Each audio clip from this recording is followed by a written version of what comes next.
On our first podcast, we have the person who has inspired me to do everything, my mentor, someone who has guided me with everything. Everything I know about real estate comes from him, the OG real estate investor, my father, Manish Chopra, the man behind it all, without whom I wouldn't have anything, my portfolio, all the real estate knowledge that I have, the cash flow, and literally everything.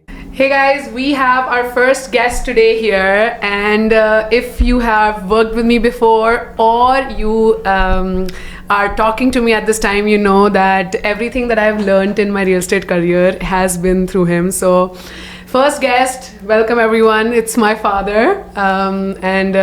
Papa, do you wanna say something? आपने कैसे real estate start किया, क्या सीखा, कितना हमें सिखाया, सब कुछ हमें बताओ please. Hi everyone.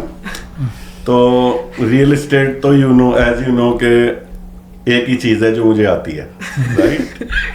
तो इंडिया से ही मैं रियल एस्टेट करता हूँ और यहाँ पे आके भी वही सब कुछ देख रहा हूँ, वही कर रहा हूँ. तो ये जर्नी जो है इंडिया से ही शुरू हुई है और अब कनाडा तक चल रही है and you are doing it now. Yes, so हमारे पास पापा के लिए कुछ questions हैं जी कि why real estate, what he does, why we started, where it has taken us from.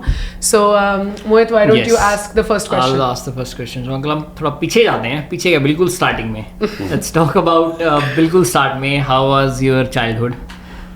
बचपन लाइक कहाँ था आपका, कैसे था, and then how the whole thing started about let's say any business you started early on, और what was your college life? बचपन मेरा, मैं दिल्ली का बॉर्न हूँ, पता ही आपको, इंडिया में. और कॉलेज के बाद मैंने जॉब की थी, पहले ज्वाइन. सबसे पहली जॉब थी मेरी क्वालिटी आइसक्रीम में.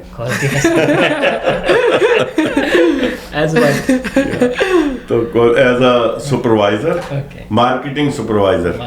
तो उस टाइम मेरे बाकी दोस्त सारे कॉलेज में थे, तो मैंने उनको बहुत आइसक्रीम खिलाई है फ्री में. क्योंकि वो सब कुछ मेरे कंट्रोल में होता था और यूनिवर्सिटी एरिया भी मेरे पास ही था. अच्छा. उसके बाद मोबाइल फोन्स लॉन्च हुए, तो मैंने मोबाइल फोन्स का शोरूम खोला. और ये किस साल की बात है? ये लॉन्च हुए थे 95 में. 95. सो मेरे पास नोकिया जो सबसे सेलिंग ब्रांड था, उसका प्रायोरिटी डीलरशिप थी. तो वो चलाया मैंने कम से कम 20-22 साल. फिर थोड़ा मोबाइल में ऐसा हो गया कि बहुत ज़्यादा कंपटीशन हो गया, तो मेरी मर्जी के प्रॉफिट जो मुझे चाहिए थे वो मुझे नहीं मिल रहे थे, तो मैंने वो छोड़ दिया. So, ये जो स्टोर था वो आप इंडिपेंडेंटली ओन करते थे, एज अ फैमिली भी चलाया आपने? नहीं, मैं इंडिपेंडेंटली ओन करता था. इंडिपेंडेंटली ओन करते थे उसको. पटेल नगर मेन रोड पे था. और फिर आपने 20 साल वही किया? 20 साल वही किया मैंने. उसके बाद फिर मैंने कीर्ति नगर में रियल एस्टेट का ऑफिस खोला अपना, और तब से रियल एस्टेट ही कर रहा हूँ. फिर वो स्विच क्यों किया मोबाइल से, रियल एस्टेट ही क्यों चूज किया फिर आपने? रियल एस्टेट था बस, वो खून में ही था हर टाइम. मोबाइल करते करते भी वही था हर टाइम कि वो करना तो है. अच्छा, आपने बोला जैसे खून में था, कोई आपकी फैमिली में आपसे पहले कर रहा था या आपके? कोई नहीं कर रहा था. कोई नहीं. हाँ, हम ही स्टार्ट हुए इसमें. मेरा पार्टनर है एक वहाँ पे जो अब संभालता है ऑफिस. उसने और मैंने मिलके, वो इंटीरियर्स का काम करता था, तो हम लोग इंटीरियर्स का भी काम करते थे, मैं भी करता था उसके साथ. उसमें भी हमने करे हैं कई प्रोजेक्ट्स. तो वो करके फिर हमने कहा अब हम, क्योंकि इंटीरियर्स का जो काम है वो एकदम थैंकलेस जॉब है. उसको आपने करा, जब पेमेंट की बारी आई तो कमियां निकालनी शुरू कर देंगे. तो हमने कहा अब काम यही करना है जिसमें जिस टाइम आप किसी को घर लेके दोगे वो आपको एक डब्बा भी देगा मिठाई का, और सारी जिंदगी थैंकफुल रहेगा आपके लिए. अच्छा. तो फिर आपका एग्जैक्टली ट्रांजैक्शन कैसी होती थी इंडिया में? इंडिया की ट्रांजैक्शन बिल्कुल डिफरेंट है यहाँ से.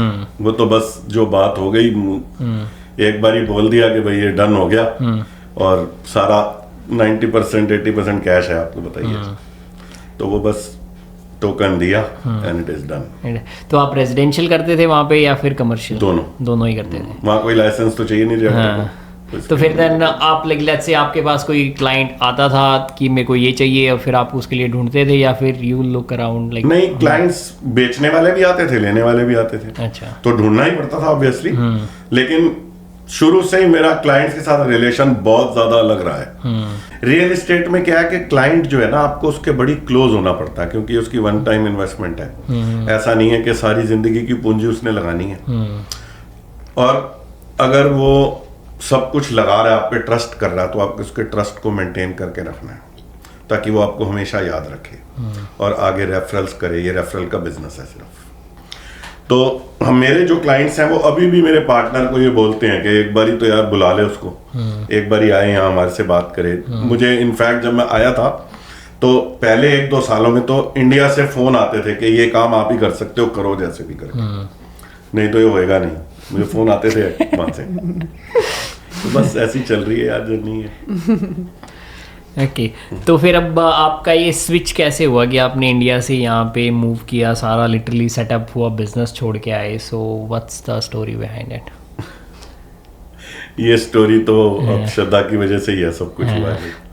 क्योंकि ये यहाँ आई थी तो हम लोग इससे मिलने आए, लेकिन अब वापस जाने का मन ही नहीं करा। तो फिर आपके दिमाग में पहले से ही था कि कभी ऐसा लाइक अपॉर्चुनिटी आए? हाँ, वो तो पहले से ही था कि जाना तो है ही अल्टीमेटली, जाना तो है अल्टीमेटली, लेकिन इतनी जल्दी जाना है वो नहीं सोचा था। वो टाइमलाइन नहीं थी कंफर्म। ठीक है, कोई मेन रीजन आने का? एक ही रीजन था, यही श्रद्धा का। हाँ, और कोई रीजन नहीं। तो वो तो जब मैं पहले आया था कनाडा, जब श्रद्धा से मिलने आए थे, एक बार हम आके गए हमारे पास, तब भी मैं एक प्रॉपर्टी लेना चाहता था वहाँ, लेकिन हमारे पास कोई बंदा नहीं था परमानेंट रेजिडेंट। तो वो जो 20% टैक्स था उस टाइम लगा था नया। कौन से ईयर की बात है? 2017 में लगा था शायद वो टैक्स। हाँ, तभी हम आए थे। 16 में आए थे। 16 में आए थे। तो 16 में आए, मॉर्गेज का कोई वो नहीं था। और फिर मुझे था चलो मैं प्रॉपर्टी कोई बेच के ले लेता हूँ यहाँ पे एक घर, लेकिन वो बाई चांस नहीं बन पाई बात। नहीं तो उस टाइम भी मैं प्रॉपर्टी लेना चाहता था।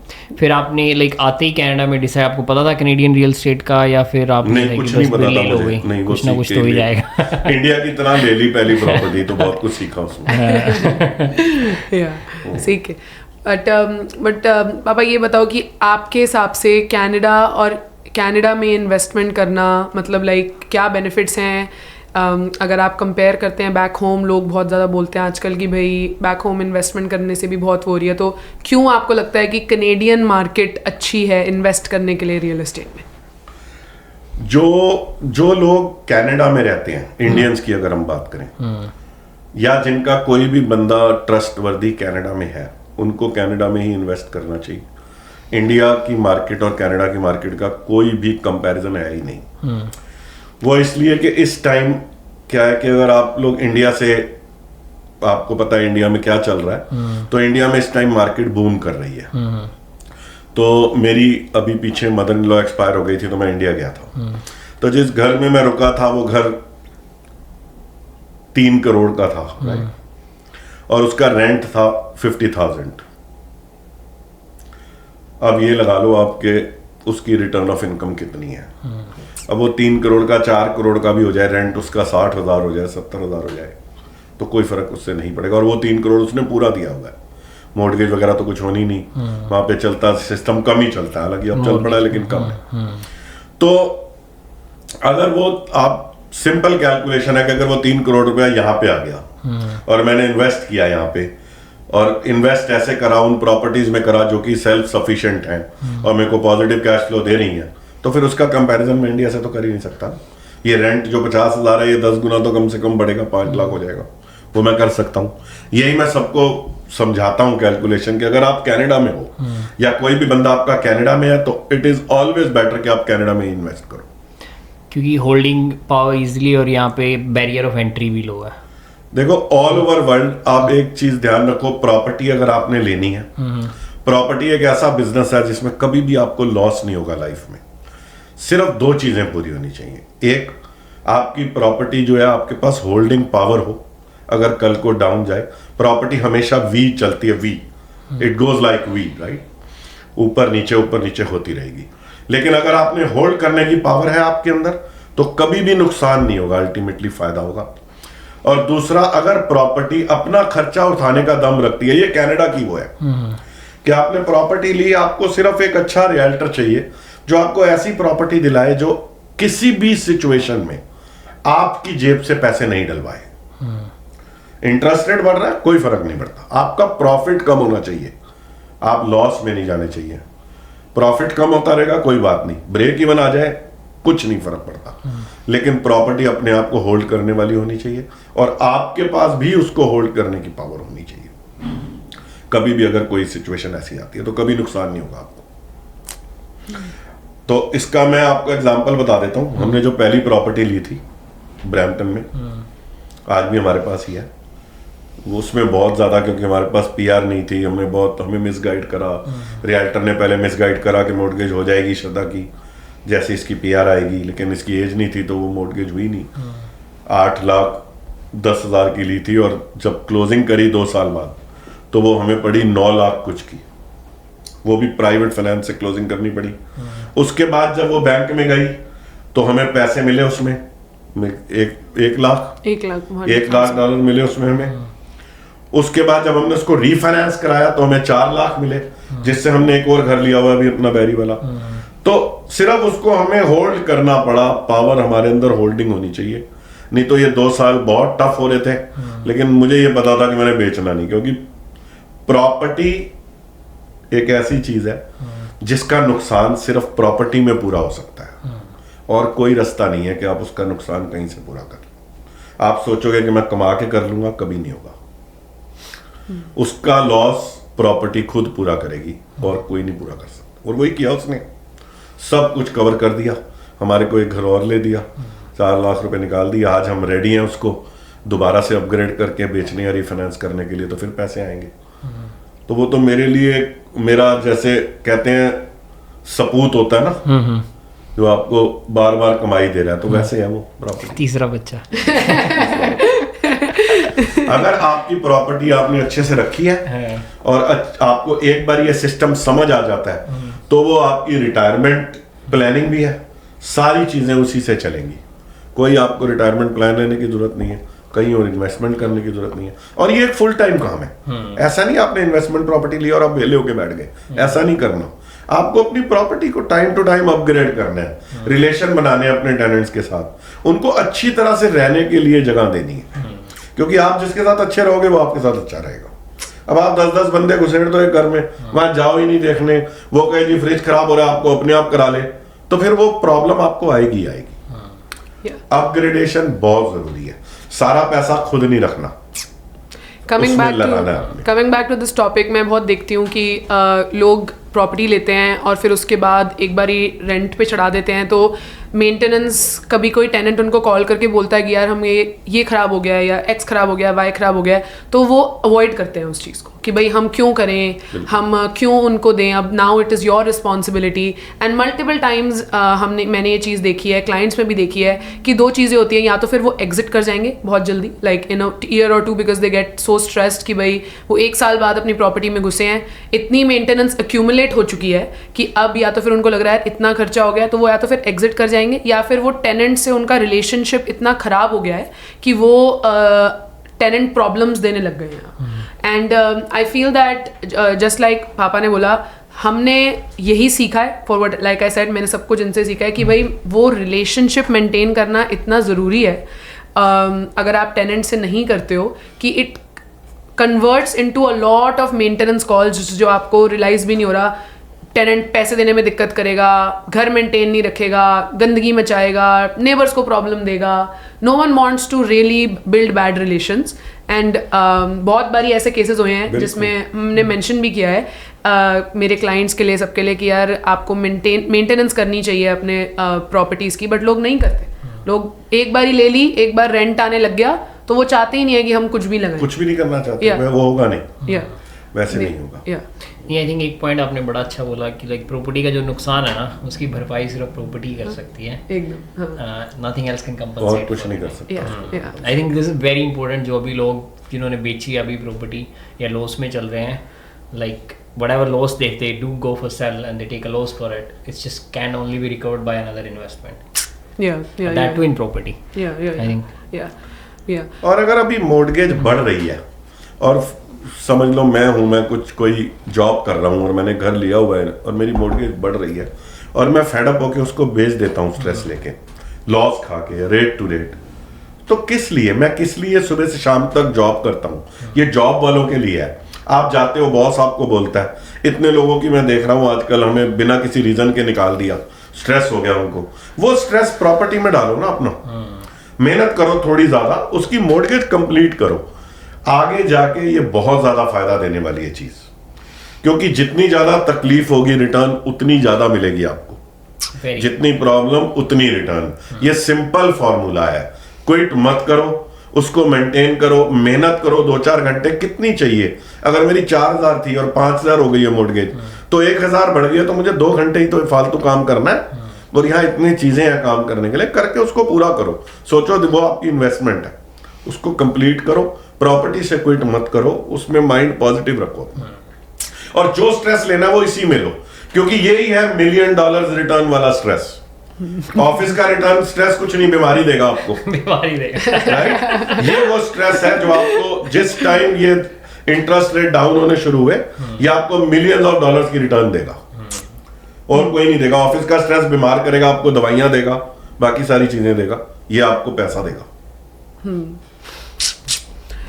तो बाबा ये बताओ कि जैसे लोग हमने भी आउटसाइड बाहर दूर दूर घर लिए हैं, उनको मैनेज करना सीखा, बट आजकल लोग बोलते हैं यार हमारे घर जो है ना हमसे वॉकिंग डिस्टेंस पे हो या एकदम पास हो, हमें ज़्यादा दूर ना जाना पड़े। उस पे आपका क्या टेक है? मतलब लाइक क्यों इन्वेस्टमेंट प्रॉपर्टीज? या खासकर इन्वेस्टमेंट प्रॉपर्टीज के लिए ऐसा है कि उस पे ये है कि मैंने एक बार ये पढ़ी थी कोट, कुछ ऐसी मुझे पूरी नहीं याद, कि every time is good time to ride on a property. तो आपके पास जितना भी पैसा है, जितनी भी दूर जाना है, वही बात आ गई ना, स्ट्रेस करो, मेहनत करो, एक प्रॉपर्टी ले लो। और कनाडा का सिंपल फॉर्मूला है, आपके सपनों का घर घरों से ही बनेगा, राइट? से नहीं बन सकता। आप जितने मर्जी, जिनके पास भी बड़े घर हैं आज, 10 मिलियन का घर है, 5 मिलियन का घर है, कोई ऐसा बंदा नहीं है जिसने आते ही सीधा वो घर लिया था। उसने घर लिया, बेचा, लिया, बेचा, लिया, बेचा, और तब वो इस यहां पे पहुंचा है। आपका सपनों का घर घरों से ही बनेगा, तो इसलिए कहीं पे भी ले लो। तो सपने पूरे करने के लिए तो यार कनाडा आ गए इंडिया से, तो यहां से अगर सैडबरी जाना तो क्या प्रॉब्लम है? यहां से अगर जाना हमारे को नॉर्थ में, तो कौन सी प्रॉब्लम है? चले जाएंगे ना, घर तो वहीं से बनेगा। अपना जो घर बनाना है वो वही है, थोड़ा टाइम है, इन्वेस्ट करो वहां पे, जिस टाइम ये ऊपर बढ़ेगा निकल के अपनी मर्जी का घर ले लेना ना, बजाय कि अभी कॉम्प्रोमाइज करके और छोटा घर यहाँ ले लेना और उसके बाद रोते रहना, सारा दिन कलपते रहना कि हमने ये क्यों ले लिया, हमें बड़ा घर चाहिए था, ये कैसे कर लिया, इसको ये करो। तो it is always better to buy investment property anywhere where you can afford it. और आपका इस चीज पे क्या ओपिनियन है कि पहले आप अपने लिए घर लो या फिर इन्वेस्टमेंट प्रॉपर्टी? मेरा प्योर ओपिनियन ये है कि पहले इन्वेस्टमेंट प्रॉपर्टी। अच्छा, अपने लिए आपने ले ली तो आपने कंफर्ट जोन बिल्ड कर लिया अपने लिए, फिर आप कभी भी आगे नहीं बढ़ पाओ, फिर उसी घर के भरोसे बैठो। वो पहले होता था क्योंकि आपने अपने लिए घर लिया तो वो भी बढ़ जाता था। अब क्या कि घर महंगे हो गए, बहुत ज्यादा लोग आ गए लेने वाले, प्राइजेस बढ़ रहे हैं, तो आपको अभी अपना घर नहीं लेना, पहले कंफर्ट जोन में नहीं आना, पहले इन्वेस्टमेंट प्रॉपर्टी लो। वो भी तो आपको पैसे दे रही है रहने के लिए, एक प्रॉपर्टी भी आपको 2000 दे रही है, 1500 दे रही है, तो आप यहाँ पे लो ना किराए पे रह के, आराम से रहो। उसके बाद लेना जब आपको पता लग जाए कि अब मैं अपने ड्रीम्स का घर लेने के लिए रेडी हूँ। और एक और चीज बता दूं, इन्वेस्टमेंट प्रॉपर्टी जब आप ये सब कर लोगे और आप इन्वेस्टमेंट प्रॉपर्टीज ले लोगे, तो बिलीव मी आप उसको बेचोगे नहीं, पहले आप दूसरा रास्ता देखोगे कि किसी तरह आप अपना घर बिना इसको बेचे मिल जाए, क्योंकि आपको मजा आना शुरू हो जाएगा। तो आप सेकंड थॉट लोगे कि रीफाइनेंस करके किसी तरह मिल जाए, इसको बेचना ना पड़े, इसको भी रख लें, क्योंकि आपको पता लग जाएगा कि इस चीज में ही सबसे ज्यादा मेरा फ्यूचर है, और किसी में। यही बात है, जिसने भी पिछले 2-3 साल के गेन्स देखे हैं ना, उन्हें भी प्रॉब्लम नहीं है इस मार्केट से। जिसने गेन ही देखे ना, उसको बड़ी उसको बहुत प्रॉब्लम हो रही है यार, तो पैसे ही नहीं बनते। नहीं, वो देखेगा गेन, उसको पेशेंस रखना है, और उसको एक अच्छा रियल्टर चाहिए, क्योंकि एक अच्छा रियल्टर ही उसको एक अच्छा घर दिलाएगा, जिससे कि रिटर्न ऑफ इनकम उसको इतनी आएगी कि वो उसको खुद नहीं कुछ देना पड़े। आदमी कब खुश होगा? मैंने प्रॉपर्टी ली थी, मुझे तो 1 रुपया भी नहीं देना पड़ता, चल नहीं बच रहे पैसे, कोई बात नहीं, पर मॉर्गेज बढ़ गई, मेरी तो जा रही है सारी, सो ही इज हैप्पी। वो कौन करेगा? रियल्टर। अगर आप खुद करोगे या कोई रियल्टर आपको सिर्फ वो घर लेने की रिस्पॉन्सिबिलिटी लेता है, फिर कुछ नहीं होगा, कुछ नहीं हो पाएगा। आप अपने एक लाइक अच्छे रियल्टर को डिफाइन करो, आपने कई बार बोल दिया ये वाला, लाइक क्या क्वालिटीज़ हैं और क्या कुछ उसको करना चाहिए in order to serve their client, specially investor client. सबसे पहली बात तो ये है कि कोई भी बिजनेस है ना, वो आपको अपने आप से ट्रूथफुल होना बहुत जरूरी है कि मैं, और ये तो इतना बड़ा बिजनेस है कि आपने मेरे को आके कहा मुझे 5 लाख की एक प्रॉपर्टी ले दे, मेरे को $1000 बच जाए, उसमें 500 बच जाए, लेकिन मुझे जेब से ना जाना पड़े, तो क्या मैं आपको वो दिला रहा हूं? अभी तो बच रहे हैं, उसमें रह रहा है टेनेंट, में आपको दिला रहा हूं, लेकिन मुझे ये पता है कि कल को ये चला गया तो फिर नहीं बचेंगे इसको, तो वो नहीं करना काम। अपने से ट्रूथफुल होना बहुत जरूरी है, वो रियल्टर बढ़िया है क्योंकि ये लॉयल्टी बिजनेस है।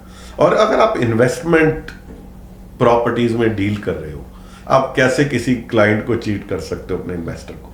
वो तो आप अपना ही रास्ता बंद कर रहे हो, वो आपको कभी नहीं करना, कभी भी नहीं करना। और चाहे ये रियल्टर के लिए, हर एक बिजनेस के लिए, हर एक जॉब वाले के लिए, सबके लिए मैं एक बात आपको बता देता हूं, जिस काम का आपको पैसा मिल रहा है उससे हट के जिसका आपको पैसा नहीं मिल रहा, वो भी करना है आपने अपने क्लाइंट के लिए, तभी आपका बिजनेस इस्टेब्लिश होगा। अगर आपके दिमाग में ये है ना कि इतने ही पैसे दिए, इतने में इतना ही काम होता है, मैं नहीं जा रहा अब इसका काम कराने, वो कभी आप अच्छे बिजनेसमैन नहीं हो, अच्छे जॉब के लिए अच्छे एम्प्लॉय नहीं हो, कुछ नहीं हो। आपको हट के काम करना है। हो सकता है रिटर्न लेट मिले, लेकिन मिलेगी जरूर, याद करेगा क्लाइंट आपको, कुछ भी हो जाए, और डिस्कस करेगा लोगों के बीच में बैठ के कि उसने ये भी कराया था मेरे लिए, तो वो बहुत जरूरी है। बिना पैसे के, बिना स्वार्थ के काम करना लोगों के लिए बहुत जरूरी है, बहुत ज्यादा जरूरी है। Above and beyond. यस। तो अब ये बात बताओ यार, जैसे लोग अब प्री कंस्ट्रक्शन की बहुत बात चलती है, जब भी कोई बंदा इन्वेस्टमेंट सोचता है आजकल बोलता है प्री कंस्ट्रक्शन। आप पे उसका क्या टेक है आप पे? What do you think about the pre construction market? क्या होगा, मतलब क्या करना चाहिए? इन्वेस्ट करने चाहिए पैसे, नहीं करने चाहिए? किसके लिए सही है, किसके लिए सही नहीं है? मैं अभी कल परसों ही किसी रियल्टर की एड सुन रहा था, वो ये कह रही थी कि प्री कंस्ट्रक्शन में ये घर आए हैं और ये न्यू इमिग्रेंट्स के लिए हम कर रहे हैं। प्री कंस्ट्रक्शन में लोगों ने बहुत पैसे कमाए हैं, ऑब्वियसली वो बात ठीक भी है, लेकिन कुछ लोगों ने गंवाए भी हैं, क्योंकि आजकल पूरी ऐड चल रही है, अगर आपके पास डाउन पेमेंट नहीं है हम ये कर रहे हैं। अगर आप, अब एक नया बंदा यहाँ आया और उसने प्री कंस्ट्रक्शन में घर बुक कराया, 2 साल बाद उसको उसी में 1 लाख का घाटा हो गया, तो वो तो खत्म। तो मुझे ये लगता है कि अगर आपके पास थोड़े पैसे हैं और आप स्टार्ट कर रहे हो, मैं खुद पर्सनल, मेरा ये व्यू है, मैं प्री कंस्ट्रक्शन में नहीं जाऊंगा। मुझे तो वो चीज चाहिए जो इमीडिएटली मेरे हाथ में आ जाए और मैं उसको अपने हिसाब से मैनेज कर सकूं, क्योंकि मैं उसको अच्छे हिसाब, अब मुझे पता कि मैं मैनेज कर सकता हूं। मैं जाऊंगा वहां पे, स्ट्रेस लूंगा क्योंकि मुझे रिटर्न मिल रही है उसकी, और मुझे पहले ही दिन से तो पैसे मिल रहे हैं। अगर मैं कोई भी प्री कंस्ट्रक्शन का लेता हूं प्रोजेक्ट, तो मुझे 1 साल में तो उनको 20% देना ही है ना। ऐसा थोड़ी है वो 4 साल बाद मिलेगा तो मैं 4 साल में दूंगा, वो तो मेरे से 1 साल में ले लेंगे, तो फिर मैं अभी दे देता हूं ना, और लेके 3 महीने में ही अपने पास करता हूं, मुझे इनकम शुरू हो जाएगी आनी। वो लोग जो बोल रहे हैं, वो लोग जो कर रहे हैं, वो जो 100 पेजों का उनका कॉन्ट्रैक्ट है, मैंने सारा तो पढ़ना नहीं, उसमें पता नहीं कौन सा क्लॉज ऐसा जो मुझे वापस बाउंस बैक करेगा उस टाइम पे, वो कुछ भी बोले। अब ये एडवर्टाइज करते हैं कि असाइनमेंट क्लॉज, कितना ट्रिकी है, मैं तो सुन के हैरान हो गया। असाइनमेंट क्लॉज में मैं सुन रहा था, अगर मैंने किसी को घर बेचा, असाइनमेंट मैंने बुक कराया हुआ था, आप आए, मैंने आपको कहा आप ले लो जी, आपने ले लिया और आपने क्लोज नहीं कराया, तब भी वो मुझे सू करेगा। मतलब मैं तो अपने ऊपर मुसीबत डालूंगा असाइनमेंट वाला कर लेके। मुझे करना क्या, मैं अपने पास एक घर लेके रखूंगा ना, मेरे हाथ में कंट्रोल होगा। तो मैं तो प्री कंस्ट्रक्शन में कभी ना जाता हूं, ना किसी को एडवाइस करता हूं। वो 2 बंदे मिलकर इन्वेस्टमेंट प्रॉपर्टी ले लें, कम पैसे हैं, वो फिर भी बहुत अच्छा है। अगर आपके पास लिमिटेड पैसे, अगर आपके पास बहुत पैसा है हर जगह लगा लगाने के लिए, वो अलग बात है, बट जब आपके पास एक लिमिटेड पैसा है तो आपको देखना पड़ेगा कि यार what is my best route, because बहुत मुश्किल है एक बारी घाटा लेकर, एक बारी लॉस लेकर वापस से उठना उससे, specially if you are like a middle class person, immigrant, आप बहुत स्ट्रगल करके यहाँ पे आए हो एक नई लाइफ, बेटर लाइफ बनाने के लिए, then things will get hard and बहुत ज़्यादा प्रॉब्लम होती है लोगों को आजकल उसकी वजह से। या नहीं, सही बात है एकदम, ये सच है। तो तो अब ये बताओ अंकल, अब अगर रियल स्टेट के अलावा कनाडा में कोई और बिजनेस करना हो तो what would you choose? Real estate is not option. ये बहुत मुश्किल सवाल है क्योंकि और तो कई काम हमें समझ आएगा नहीं। हमें सिर्फ रियल एस्टेट ही समझ आता है, हालांकि बिजनेसेस तो बहुत है, लेकिन कोई भी बिजनेस आप करो आपको रियल एस्टेट जरूर साथ में करना पड़ेगा कनाडा में। मतलब इन्वेस्टमेंट प्रॉपर्टी लेनी चाहिए, जो भी आप अफोर्ड कर सकते हो। आपको एक चीज तो चाहिए ही चाहिए हर हालत में, रियल एस्टेट से तो जुड़ के ही रहना। आपको कुछ भी कर लो, आप कोई भी बिजनेस करो, कोई भी चीज करो, कुछ भी करो, अगर आप नए इमिग्रेंट आए हो और आपने एक इन्वेस्टमेंट प्रॉपर्टी ले ली और साथ में आपने एक बिजनेस करने के लिए फ्रेंचाइज ले लिया, तो अगर भगवान ना करे कल को आपको बिजनेस में कोई भी घाटा होता है, वो सब कुछ आपका वो सपूत पूरा कर देगा, प्रॉपर्टी वो सब कवर कर देगा आपको।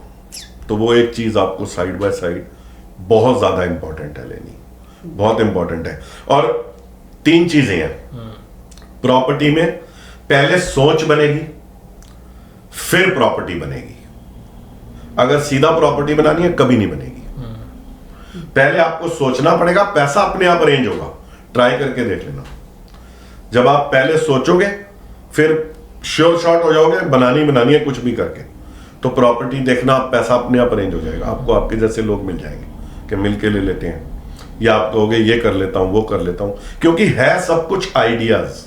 पैसे तो सबके पास आ जाते हैं, तो आपको सिर्फ एक आइडिया लगाना कि इस तरीके से ये करूंगा तो ये हो जाएगा। और एक प्रॉपर्टी में घुसना है किसी भी तरीके से राइड कर जाओ प्रॉपर्टी, वो ट्रेन आपको पार लगाएगी। जैसे मैंने आपको बताया, उसमें ऐड कर देता हूं गैम्बलिंग, जुआ और प्रॉपर्टी। इसमें हारे हुए पैसे जुए में और प्रॉपर्टी में ही पूरे होंगे, और कोई तरीका नहीं, कहीं नहीं। ये अभी बता दिया।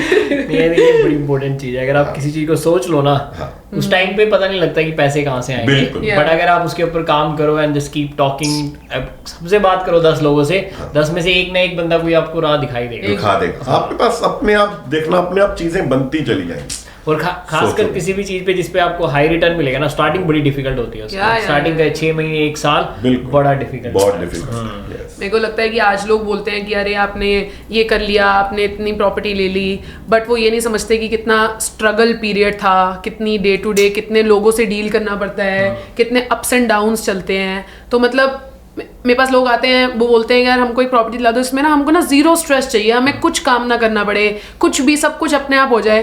तो फिर मेरे को लगता है यार अगर आपको ऐसे चाहिए ना तो इस तरीके से काम नहीं हो सकता। मतलब आप तो चाहते हो कि आप जॉब चाहते हो जिसमें आपको कुछ काम ना करना पड़े, पैसे मिलते रहे, ऐसे नहीं होता। That's not how an investment works. मतलब थोड़ा स्ट्रेस तो आएगा ही आएगा। अगर आपको एकदम ही जीरो स्ट्रेस काम चाहिए तो आप जीआईसी में पैसे डालो और बैठो। नहीं, बट स्ट्रेस तो है ही नहीं ना। Like I think it's just may be a word use करते हैं ना, बड़ा हैवी हो जाता है स्ट्रेस। यार इतना तो काम कोई भी करोगे, आप पैसे डालोगे, करना ही पड़ेगा। या आपको लगता है प्रॉपर्टी स्ट्रेसफुल है तो बिजनेस रन करके देखो कभी। बिजनेस देखो ना, 2-3 साल में आ जाओ यार प्रॉपर्टी बड़ी से। कुछ भी नहीं करना। और भाई ये बताओ कि जैसे आजकल लोग आते हैं बोलते हैं यार हमने आज प्रॉपर्टी लिया, हमें कल प्रॉफिट मिल जाए, कितनी वो मिल जाए, उस पे आपका क्या टेक है? मेरे पास रोज लोग बोलते हैं कि हमने आज लिया, हमें 1 साल हो गया लिए हुए, हमको हाफ ईयर हो गया, हमको 5 महीने हो गए, हमको रिटर्न नहीं मिल रही। मतलब इतनी जल्दी लोग बढ़ना चाहते हैं। मतलब what do you think about that? वो जो लोग हैं जिन्होंने आज प्रॉपर्टी ली है ना, वो भी, और जिस रियल्टर के थ्रू ली है वो उसके क्लाइंट है, उसका काम है उनको समझाना। क्योंकि उनको सिर्फ एक बारी एक पॉइंट समझाना है कि अगर आज कमाई नहीं हो रही तो होगी, लेकिन जिस दिन भी उसको प्रॉफिट मिलेगा उस दिन के बाद वो पीछे नहीं देखेगा मुड़ के कभी भी, क्योंकि उसने ले लिया, फर्स्ट स्टेप क्लियर कर गया, वो हिम्मत कर ली, उसने ले ली। अब वो 100% उसको गेन तो होना ही है। आज नहीं होगा, थोड़े दिनों में होगा, तो हमें उसको थोड़े दिनों के लिए होल्डिंग पावर देनी है कि आप प्लीज इसको होल्ड करो, उसको रखो, उसको out of the way realtors को चाहिए टाइम स्पेंड करें अपने क्लाइंट के साथ, उसको समझाएं, उसको अपने एक्सपीरियंस एग्जांपल दें कि ऐसे हुआ था, देखो इसने ली थी, इसने ये करा था, इसने ली थी, इसने ले करा था, और उसको वहां पे रोक के रखो। क्योंकि अल्टीमेटली सबको पता है कि प्रॉफिट होना है प्रॉपर्टी में, उसको सिर्फ समझाने की बात है, उसको समझाना है हमें क्योंकि लेते हुए हो सकता है उसको बोला हो जिस रियल्टर से उसने लिया कि 1 साल में तू इतने कमा लेगा, और अब नहीं कमा पा रहा वो, तो वो भी ठीक है अपनी जगह जो बोल रहा है बार बार, क्योंकि उसको सपने दिखाए गए थे। लेकिन वो ले चुका है, तो इसका मतलब वो लेगा। जिसने प्रॉपर्टी एक बारी ले ली वो लेगा जरूर दोबारा। रियल्टर अगर पॉजिटिव है तो वो जरूर लेगा। अगर नहीं ले रहा तो रियल्टर को अपने ऊपर वर्क करना चाहिए। एक बात याद आ गई आपकी ना, भी प्रॉपर्टी बच्चों की तरह होती है। हाँ तो लाइक सबसे एक तरह की श्योरिटी है कि बच्चे लायक ही होंगे। तो उसको पालना भी बच्चों की आपकी परवरिश पे भी डिपेंड करता है ना। आपको उसको परवरिश भी वैसी देनी है। लिमिटेड आपको अपनी प्रॉपर्टी को जाके देखना है। आपने अपनी इन्वेस्टमेंट प्रॉपर्टी में महीने में एक बार चक्कर लगाना है। छुट्टी मनाने जाते ही हो ना हर महीने, कहीं ना कहीं निकलते हो, वहां जाओ, उसको देखो, लोगों से मिलो, जो वहां रह रहे हैं उनसे मिलो, कोई दिक्कत तो नहीं है।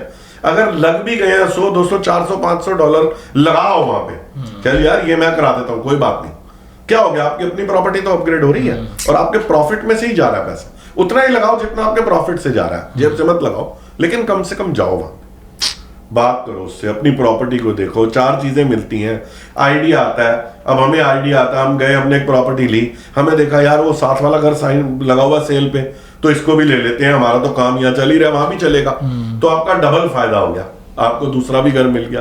तो आपको जाके देखने से, एक एरिया को करने से काफी फर्क पड़ता है। उसको अपना एक पूरा फुल जॉब की तरह ही लो, जैसे आपने एक चीज बनाई है जो आपके रिटायरमेंट के लिए आपको पैसे देगा बहुत ज्यादा, उसके ऊपर मेहनत करो। ये नहीं प्रॉपर्टी ले ली अब सो जाओ, लेते लिए अपने आप बढ़ जाएगी, ऐसा नहीं होता। अगर आपकी किस्मत बहुत अच्छी है तो हो सकता है, बट आपके साथ नहीं होता। तब होएगा तो तब भी, अगर आप होल्ड कर रहे हो उसको रख रहे होएगा तो तब भी, लेकिन वो फिर आपको मजा नहीं आएगा ना, उसमें आपको इंस्टिंक्ट नहीं आएगा। आपने चीज लिया, जाओ चक्कर लगाओ, देखो, कोई चीज खराब हुई भी, आप चीजें सीखोगे, काम कराओगे, तो सारी चीजें होती हैं। लोगों से मिलते हो तो और 10 चीजें आपको पता लगती हैं, तो वो जरूरी है करना। यस, कुछ और क्वेश्चंस? यस, तब अब कोई स्टोरी बताओ कोई प्रॉपर्टी की जिसमें आपको सबसे ज्यादा प्रॉब्लम आई हो कनाडा में, और सबसे ज्यादा प्रॉफिट हुआ। वो बता दी पहले वाले घर की प्रॉब्लम नहीं, हमने तकरीबन सारे घर ऐसे लिए हैं। जैसे ब्रैम्पटन वाले घर की तो आपको बता दी। अब हमने एक हंट्सविल में घर लिया था, 12 सूजन जो है हमारा स्ट्रीट, तो वहाँ बहुत गंदे टेनेंट्स थे। तो जब हम देखने गए थे घर में, क्या मैं और श्रद्धा ही अंदर गए, मेरी वाइफ तो अंदर ही नहीं गई, वो कहते मेरे को तो इस घर में जाना ही नहीं, लेकिन हमने सोच लिया, मैंने श्रद्धा ने कि घर लेना है, ये बहुत अच्छा घर है, ये लेंगे ही लेंगे। And it was funny because मैंने वो घर कम से कम अपने 7-8 क्लाइंट्स को दिखाया था, and I told all of them कि ये बहुत अच्छा घर है, आपको लेना चाहिए, आई मीन परफेक्ट है, सिर्फ इट्स जस्ट डर्टी, थोड़ी सी इमेजिनेशन रखो। एज एन इन्वेस्टर आपके लिए वो जरूरी है, बिकॉज वो अगर ऊपर से नीचे तक रेनोवेटेड सब कुछ करा लिया होगा तो सामने वाला बंदा सारा प्रॉफिट ले चुका है अभी के लिए, right? Then you have to hold on to it, and then we ended up buying it, and it's still one of the best properties that we have. हमने कहा हम खुद ही लेते हैं, जब कोई नहीं लेना मैंने कहा हम खुद ही लेंगे। ऐसी 2-3 प्रॉपर्टी है हमारे पास जो बहुत सारे क्लाइंट्स को पहले दिखाई कि भाई ये बहुत अच्छी है, एंड दे आर लाइक नहीं नहीं नहीं, and we ended up buying. जो हमारी यूएस वाली उससे भी गंदी थी। यस यस यस यस, हमारी यूएस वाली प्रॉपर्टी क्या कहते हैं पता है, कि हमें भी दिला दे ऐसा घर। हाँ, इतने सारे बंदे ने लाइक हमें भी ऐसा घर दिला दो, हम लाइक तुमको दिखाया था। And it's funny, I will tell you, वो जो प्रॉपर्टी हम ली थी, हमें टेनेंट्स बहुत गंदे थे, they was like 5-7 people living in like a 2-bedroom and it was dirty, और हमने बहुत कम चीजें कराई उसमें। One of them was of course सफाई कराई, like we got it cleaned and we got it painted. Yes. That's it. And like हमने lights नहीं लगवाई थी, lighting change, like pot lights नहीं लगवाई, सिर्फ light as in bulb, like we just upgraded, it's a cheap fix, right? Dollarama से मिलते हैं। But the point is that it changed the whole place around, and it just needed a fresh coat of paint and cleaning, और इतना easy था। As an investor आपके लिए easy होता रहता है इमेजिन करना, बट फर्स्ट टाइम आपको किसी पे ट्रस्ट करना पड़ता है अगर आप में वो इमेजिनेशन नहीं है। बिकॉज डे टू डे पे मैं जिस भी क्लाइंट के साथ जाती हूँ बाहर, सबसे पहले जो उनको घर पसंद आता है वो वही है जो एकदम ब्यूटीफुल, विच इज सुंदर है, साफ है, वो ये भूल जाते हैं कि उन्होंने रहना नहीं है। I am talking about an investor clientele, because आपके पास भी रूम होना चाहिए अपग्रेड करने के लिए। बिल्कुल। अदरवाइज आप सिर्फ इन्फ्लेशन पे डिपेंडेंट हो कि भाई अगर इन्फ्लेशन होगी तो प्रॉपर्टी बढ़ जाएगी, आपने कुछ भी फोर्स अप्रिसिएशन नहीं करी, आपने कुछ भी ना वैल्यू ऐड करा ना कुछ करा, फिर आप कैसे एक्सपेक्ट कर सकते हो कि इतनी जल्दी जल्दी प्रॉपर्टी बढ़ती रहे? बिल्कुल। हमने अब 750 उसकी बाय वीकली मॉर्गेज थी हमारे सुजन की, जब ये रेट बिल्कुल डाउन थे। आज वो है 1299 बाय वीकली, राइट। 1299 से वो बनती है 3000 की, 3000 की, ठीक है, और 3700 हमें वो डुप्ले है, ऊपर वाले अपार्टमेंट से आ रहा है अभी भी नीचे वाले के अलग। और अभी उसमें हम एक और बना सकते हैं 2 बेडरूम का, जिसकी हमने परमिशन अभी लेनी है। एक अलग से 2 बेडरूम का हाउस घर बनाएंगे वहां पे, पीछे वो अलग आएगा साइड में, क्योंकि बहुत बड़ा लॉट है। और अगर अपग्रेड करा दें, सब कुछ करा दें, इतना कुछ है उस घर में, और वो छोड़ दिया 5 लाख का घर था। कितने लोगों को दिखाया था? बहुत लोगों को दिखाया था, बहुत सारे क्लाइंट्स को दिखाया था। आपको ये बहुत जरूरी चाहिए कि मैं क्या चीज ले रहा हूँ, या तो ट्रस्ट या फिर इमेजिनेशन कि मैं क्या क्या कर सकता हूँ। आई थिंक जिसने एक बार ये प्रोसेस देखी हो ना, तो उसके लिए बड़ा आसान होता है। हाँ। पहले बार बंदे के लिए जिसने कोई खासकर जो साफ सुथरे घर में रहा, कभी उसने देखा ही नहीं है टेनेंट प्रॉब्लम, उसके लिए बड़ा मुश्किल है विजुअलाइजेशन करना भी, विजुअलाइजेशन इसमें से क्या बन सकता है। तो फिर ट्रस्ट करना, तो फिर ट्रस्ट पे बात आ जाती है। ट्रस्ट बहुत जरूरी है, खासकर ये तो बिजनेस ही ट्रस्ट का है, लेकिन हर एक बिजनेस में ही होता है, पर ट्रस्ट बहुत जरूरी है। एक बार तो चांस देना। ये चीज लाइक मैंने भी लाइक जब भी जो इन्वेस्टर क्लाइंट होते हैं ना, उनको जैसे मैं लंदन लेके जाता हूँ कई बार, तो मैं उनको पहले 1-2 क्लाइंट के जो रास्ते में जाएंगे सेम एरिया में काफी घर है, तो 1-2 में घुमा के ले आता हूँ ऐसे, मैं कह देखो इसने ये लिया था and that's what he did with that property. तो काइंड ऑफ लाइक विजुअलाइजेशन हो जाता है, थोड़ा इजी रह जाता है लोगों के लिए। या और एक रियल एस्टेट ही ऐसी चीज है, जैसे आपने ट्रस्ट तो आपको हर एक जगह करना पड़ता है, लेकिन मैंने ट्रस्ट किया, किसी बंदे ने मुझे कहा ये फ्रेंचाइज ले ले, बहुत अच्छी है, ये बहुत बढ़िया चलेगी, ये 5 लाख की मिल रही है, और उसने मेरे साथ चीटिंग कर दी। जब मैंने ली तो मुझे पता लगा तो सेल ही नहीं है। तो 100% मेरे पास कोई रास्ता नहीं है, मैं बिना लॉस किए उससे निकल जाऊं। लेकिन रियल एस्टेट एक ऐसी चीज है कि कोई जो मर्जी कर जाए, अगर मेरे पास होल्डिंग पावर है तो आज नहीं, साल बाद, 2 साल बाद मैं प्रॉफिट लेके ही निकलूंगा उससे। अगर आपके पास होल्डिंग है, नुकसान नहीं हो सकता मुझे। और क्या चीज होगी इससे बढ़िया? बिना दिमाग की इन्वेस्टमेंट। क्या चीज होगी इससे बढ़िया? ज्यादा नहीं सोचना, let's just go with it.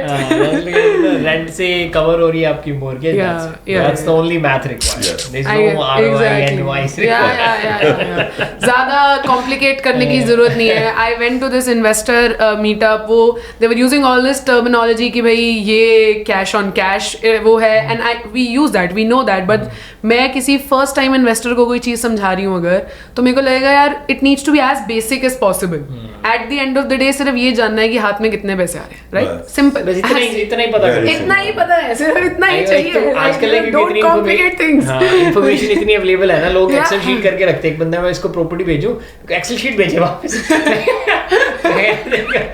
यार इसमें देखिए परसेंटेज में फर्क आ रहा है, but if we reduce this, मैं यार ऐसे नहीं होता. लाइक यू नो, देखो जाके तूने प्रॉपर्टी देखी भी नहीं अभी, कोई मैथ नहीं वर्क करता. एक बार देखो देखेगा, जो सिंपल मैथ है वो देखो पहले देखने से ही पता लग जाएगा. बेसिकली किसी एक्सेल शीट, अगर देखो एक्सेल शीट से पैसे बनते होते हैं ना, मैं कहता बैंकर होते हैं ना, यही होते हैं सबसे.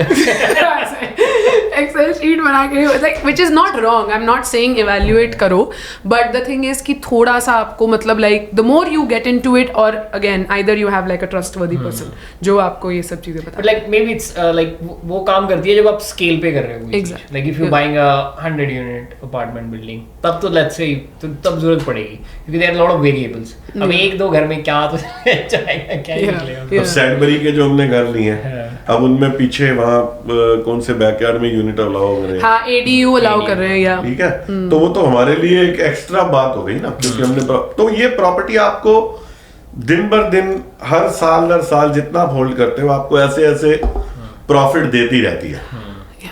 आपको बस अब उसी का पैसा उस पे लगाना है. आप करते रहते हो काम, तो करते रहोगे तो सब कुछ चलता रहेगा, कोई दिक्कत नहीं है. पापा कोई ऐसी प्रॉपर्टी बताओ जो आपके हाथों से निकल गई बिकॉज आप सोचते रह गए. जैसे तो लोग बोलते हैं कि यार हम like we let it go because we kept thinking. उन्होंने ओवर एनालाइज कर लिया, ओवर सोच लिया, डर लग गया, कुछ भी हो गया और वो हाथों से निकल गई और आज आप रिग्रेट कर रहे हैं. बता देता हूँ कौन सी प्रॉपर्टी है वो. हंट्सविल में आपको याद है एक प्रॉपर्टी देखने गए थे मेन स्ट्रीट पे, जो रेड ब्रिक्स की बनी हुई थी. वो दोनों लड़के गए थे लेने, तेरे फ्रेंड्स देखने गए थे। कौन सी रेड ब्रिक्स की बनी हुई थी? मेन रोड के ऊपर प्रॉपर्टी थी, मेन स्ट्रीट, सामने लेक है, मिक्स लैंड यूज में थी। ओह यस याद यस है? Yes yes yes yes yes yes 5,65,000 की या प्रॉपर्टी देखने नंबर गए। याद है। आज प्रॉपर्टी देखने गए, इसके दोस्त गए, उन्होंने लेनी थी, मैंने उनको बहुत कहा ले लो। उन्होंने कहा नहीं, हमने उसी टाइम कोई प्रॉपर्टी ली थी। तो मैंने इसको कहा ठीक है यार तू ऑफर भेज, मैं ही लूंगा, देखता हूँ कुछ। इन बिटवीन मैंने गैरी से, मेरा एक फ्रेंड है वो फाइनेंस करता है, उससे सलाह लेने के लिए फोन कर लिया कि यार मैं ये लेने की सोच रहा हूँ, तो मेरे पास डाउन पेमेंट भी नहीं है, तो क्या कहते हो आप? That is where it all. उसने कहा अभी पंगा मत ले, अभी तूने एक प्रॉपर्टी ली है, पहले उसको क्लोज करा ले। मेरे को बहुत वाइफ थी, और आज 1 साल भी नहीं हुआ, वो प्रॉपर्टी 1.5 मिलियन की है, क्योंकि अपग्रेड कर दी ली थी जिसने। उसने मोटल बना रहा है वहाँ, वो प्रॉपर्टी मिस करके मैं बहुत वो और एक जो motel we saw a motel in Gravenhurst, और वो भी that 3-4 क्लाइंट्स को मैंने वो भी दिखाया था, and it was funny because it got sold and then the deposit, I think it bounced back or something, it came back to the market. And हम गए and it was a motel, it was $1 million, Gravenhurst, prime location, close to the water, and it had like 9 units थे उसमें से एक unit को upgrade करना था, and that was a, I think उससे ज्यादा बड़ी डिस्ट्रेस सेल मैंने आज तक नहीं देखी अपने उसमें, because the owner was like a big shot guy, and the only reason वो बेच रहा था इज बिकॉज उसकी मैनेजर छोड़ के जा रही थी, और हर चीज के साथ बेच रहा था उसने। 9 यूनिट्स में एक जो यूनिट अपग्रेड कराने वाला था, which was also the biggest one, the 3 bedroom, that was the only unit that needed upgrade, क्योंकि उसमें मैनेजर खुद रह रहे थे। बाकी में 1 bedroom थे, स्टूडियोज थे, 2 bedrooms थे, वो बेडिंग तक छोड़ के जा रहे थे वहां पे, and there was so much room to upgrade, you could have added a kitchen there to provide food, that could have added more income, बहुत एक्टिविटीज कर सकते थे, परफेक्ट B&B था एकदम, एक मतलब it was a very good property, and we still regret, and prime Gravenhurst location थी, yes. और हम सोचते रह गए, और वो सोचने में ही निकल गई प्रॉपर्टी। ज्यादा सोचो तो भी ज्यादा नहीं सोचना चाहिए, एंड हमने भी US वाली प्रॉपर्टी ऐसी ली है, ज्यादा नहीं सोचना, ले लो, जब दिल में आए ले लो। यार हम वापस आ रहे थे, कह रही यार हम देख के तो आ जाए प्रॉपर्टी। मैं कहनी यार से देखने लग गए ना, फिर नहीं खरीद। हमारी बात हुई है कि हमने कहा एक महीने से बोला एक बार यार देख के आते हो, कह रहे नहीं यार देखना है तो दिक्कत हो जाएगी, अब जस्ट कर दो बस अब काम, क्योंकि ये प्रॉपर्टी का रास्ता ही 1 way है, घाटा तो होना नहीं, तो ले लो, होल्ड ही तो करना है। या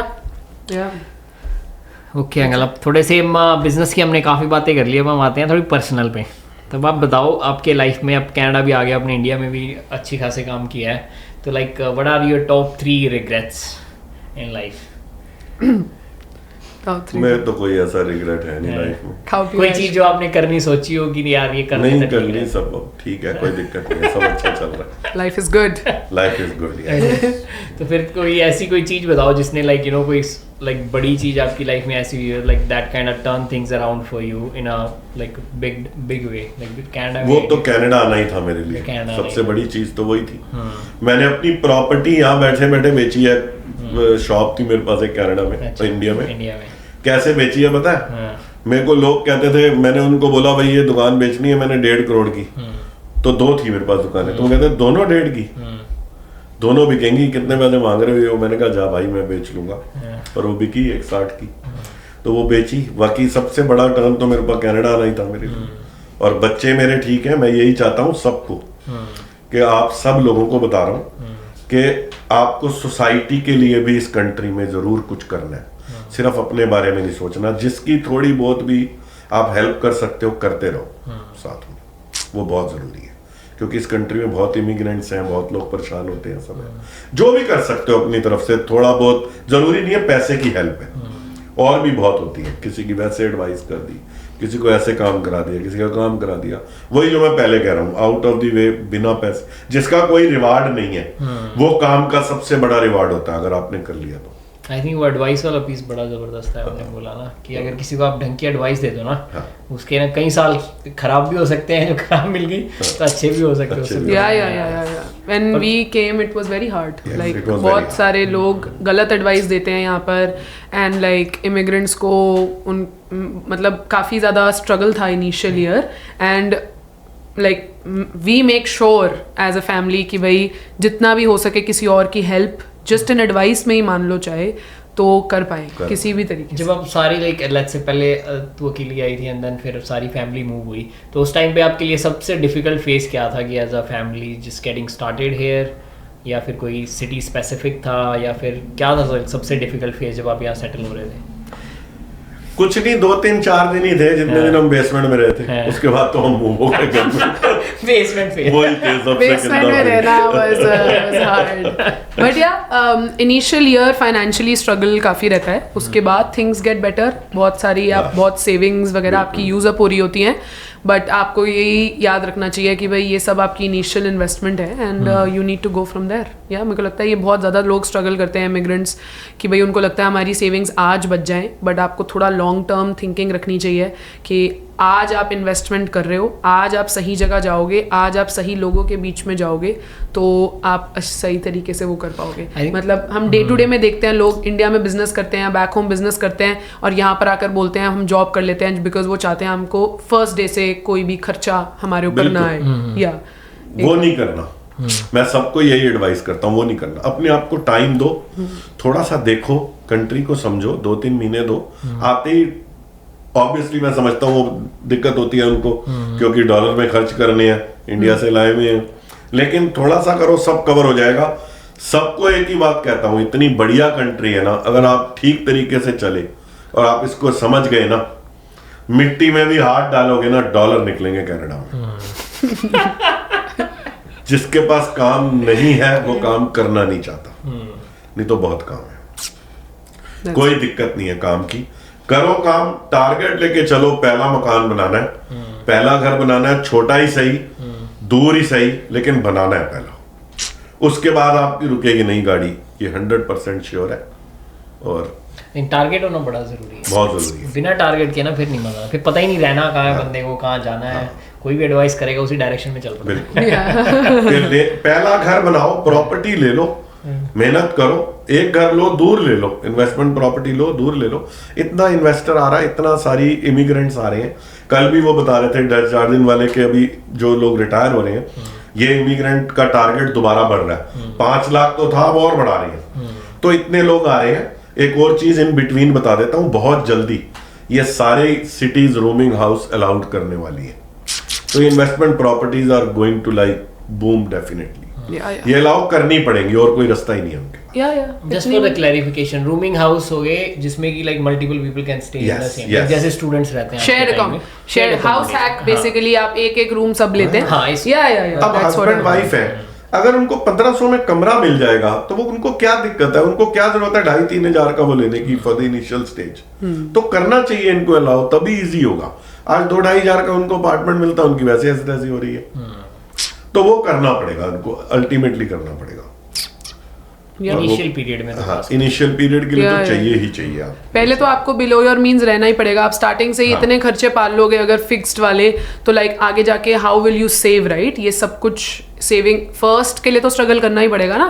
फर्स्ट प्रॉपर्टी आराम से तो बन नहीं सकती, और हमेशा हमने तो यही सीखा भाई जब आप प्रॉपर्टी बनाओगे तो आप पूरे खाली हो जाओगे. मतलब कभी भी आसानी से कुशन के साथ नहीं बनेगी. You would have to, you will be very stressed. अब सारी सिटीज नॉर्म्स आ रही हैं एयरबीएनबी के लिए, शॉर्ट टर्म रेंटल के लिए. अगर नॉर्म्स ही लाती रहेंगी तो इमिग्रेंट आके कहां रुकेगा? कोई आते ही उसको घर तो देता नहीं. शॉर्ट टर्म आपने छोड़ा नहीं, कहां जाएगा वो? कहीं जा ही नहीं सकता. तो ऑब्वियसली इनको रोमिंग हाउस अलाउ करने ही पड़ेंगे, क्योंकि रूम तो आप फिर भी दे दोगे किसी को बिना क्रेडिट चेक करे, बिना कुछ करे कि भाई आएगा रहेगा. टेनेंट में तो आता नहीं, तो चला जाएगा थोड़े टाइम के लिए, कितने टाइम रह लेगा. लेकिन वैसे कौन देगा उसको? कुछ नहीं करेगा. तो इसलिए वो सब चीजें आएंगी. अल्टीमेटली लेके सब चीजें एक ही जगह आएंगी कि इन्वेस्ट करो, इन्वेस्टमेंट प्रॉपर्टी लो और मजे लो. नहीं, okay, one last question, like I saved it for the last. Okay, ये बताओ अंकल, अब आपने like what's your advice to, let's say, if someone who's just starting a family, especially with, let's say, you had 2 girls child, like what was like the main things that you did as a parent to raise them to where they are now? जो करना है वो करो, ये बोल लगे।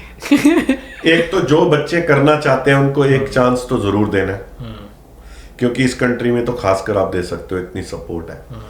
जो भी वो करना चाहते हैं अपने, और आपको ठीक नहीं भी लग रहा, मान लो आप चाहते हो तू डॉक्टर बन जा, और वो कहते हैं मैंने तो बनना है जी कोई ये मेकअप आर्टिस्ट, राइट, दोनों बिल्कुल डिफरेंट है। पर एक बार उसको आपको चांस देना बहुत जरूरी है कि तू कर, क्योंकि यहाँ कर सकते हैं बच्चे आपके, they can do wonders, right. तो उनको एक चांस देना बहुत जरूरी है। उसके बाद वो आपकी एडवाइस भी लेंगे, अगर तो वो उसी में ओके हो गए, सपोर्ट करो, तो नथिंग लाइक दैट। नहीं हुआ तो क्या हो गया, बच्चे हैं अपने, सेकंड चांस में वो आपको एडवाइस लेंगे आपकी और उस हिसाब से काम करेंगे। तो वो मैं यही कहूंगा, एक बारी चांस जरूर दो, और इतनी बढ़िया कंट्री है, एंजॉय करो, और प्रॉपर्टी लो और आराम से बैठो, tension free. Okay. Yeah. That's good, yeah. Thank you guys. Thank you for watching first episode. Stay tuned. We will be Yes. doing podcast every week, and every Friday we'll be launching a new podcast. So stay tuned. Yes, it'll be out on Fridays. Out on Fridays. Yes. Good. And if you have any feedback for us, just keep let us know how Yes. we can improve this. And same thing with the guest as well. If you want us to call someone specifically, both Hindi, English, whichever one works better, we'll call those people. So just keep sending people in your comments and just reach out to us if you wanna come and talk to us. Okay.